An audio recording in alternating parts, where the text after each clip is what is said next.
Hi, so this is a new technique I'm trying out to try and reduce my exophoria, which is a sort of strabismus, and to get my eyes to their full plus. So that's to get my binocular vision working and to get my eyes out of ciliary lockdown, particularly the left eye.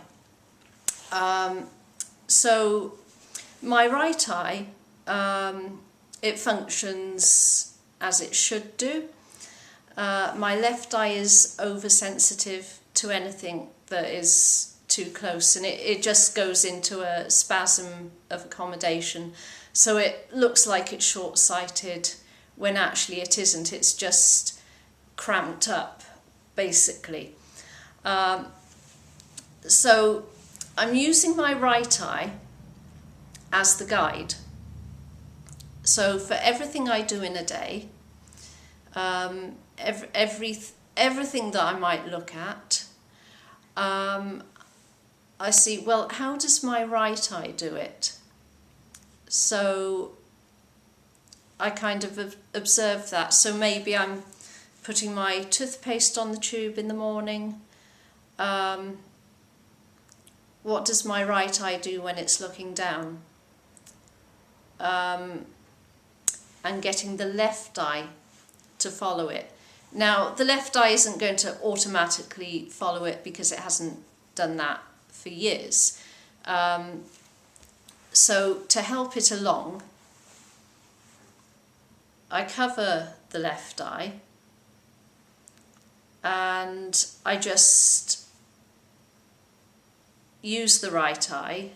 So say, okay, so this is how I look at a book, and I can feel, well, this muscle's squeezing a bit here, and then I just try and replicate it in the left eye.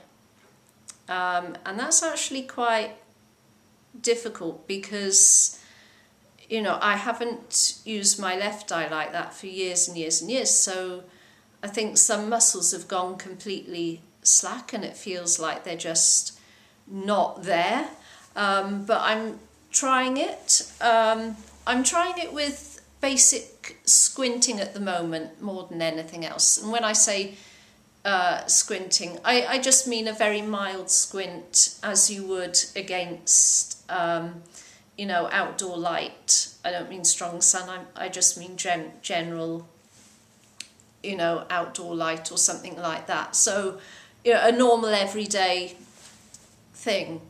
So I'm starting with that. There's going to be other things I'm going to be looking at, like going upstairs and up hills is another problem. Looking at the computer, that's another thing again. But I do use the flippers for that. Now, one proviso I'm going to say here, because some of you might have a similar problem, so I'm talking about my own experience. I never do any of this stuff under plussed or over minused. So, you know, it was eye strain that got me here in the first place because I was doing too much close viewing without adequate glasses. So, you know, if anyone thinks, oh, let's go and do vision therapy because my eyes hurt, you need to make sure you have the adequate glasses for you before you do it, because you could just end up overstraining your eyes all over again and ending up in a worse position. So it's better to have maybe not too much minus than too much if you're short-sighted, and it's better to be over-plussed than under-plussed if you're long-sighted. That is really, really important. Okay, so we have here a chart of, here's one I made earlier. Okay, so these are your eyes. That's your right eye, that's your left eye, or my right eye and my left eye, because obviously it's going to be the opposite way round, looking face on. Now, I've drawn a line under the left eye to remind myself that I need to use the bottom half. I need to be looking through the bottom half of my glasses because I have a tendency to try and look over the top half. So that's causing a problem for me already. So I find that reminding myself that I should be looking through that half most of the time, that's already a help, and that will help even more when we go on to this part here. So this is my right eye when it's working normally. So if I was just doing a mild squint, the areas I've coloured in red, those are the outside muscles, so the eyelid muscles. They're the ones that are moving. So they're the ones that I'm focusing on for this. So I got my halfway line there, and it is kind of on a bit of a diagonal, really, rather than just straight across. So if I'm just squinting mildly,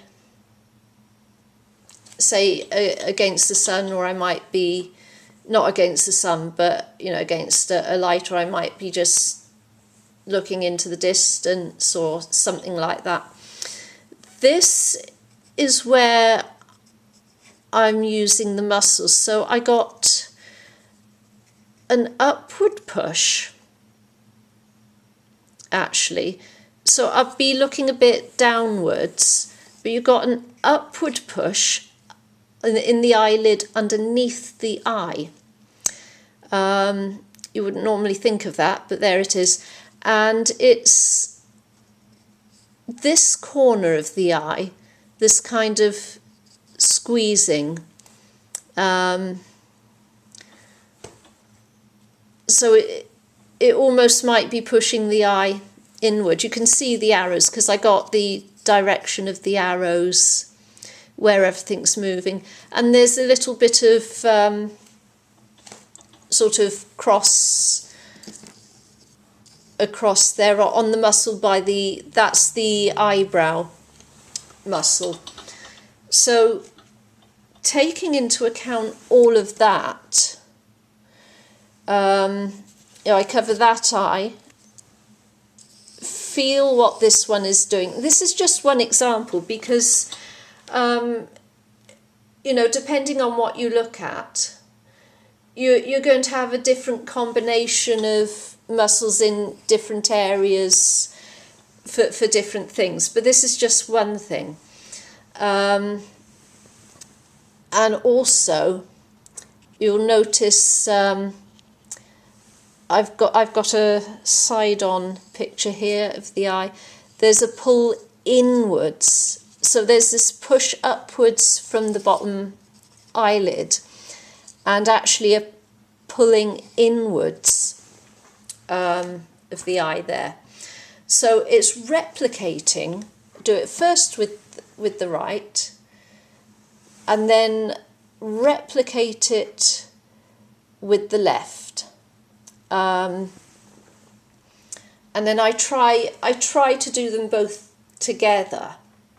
Now the reason I'm doing one after the other is so that I can kind of teach each eye, or I can get the right eye to teach the left eye what it needs to be doing.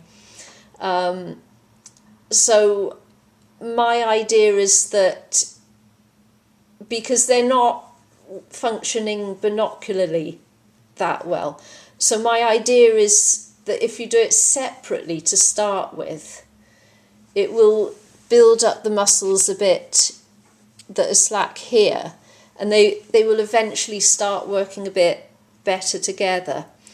So I'm also looking at what else is happening when I'm doing that. So you think, oh, because the muscles are moving, there's tension. No. My face is relaxed down this side. My jaw is relaxed, my neck is relaxed, my shoulder is relaxed, and the back teeth are slightly apart. And with the left eye, it just has this tendency to chow down on everything, and my teeth start clenching and what have you. So noticing all of this in the right eye, trying to replicate it in the left, actually I'm finding that really, really useful. I mean, at the moment my right eye is a bit sore because I've been working all of those muscles. So yeah, that is that little exercise which I'm doing. I'm kind of doing it for everything because I'm trying to collect, I'm trying to get all of the data, as it were, on everything that I look at throughout the day, so that I can iron out every single trigger that I have, and hopefully get those eyes working together. So yeah, if that's your situation, this is what I'm doing about it. So yeah, be interested to hear what your thoughts are on it.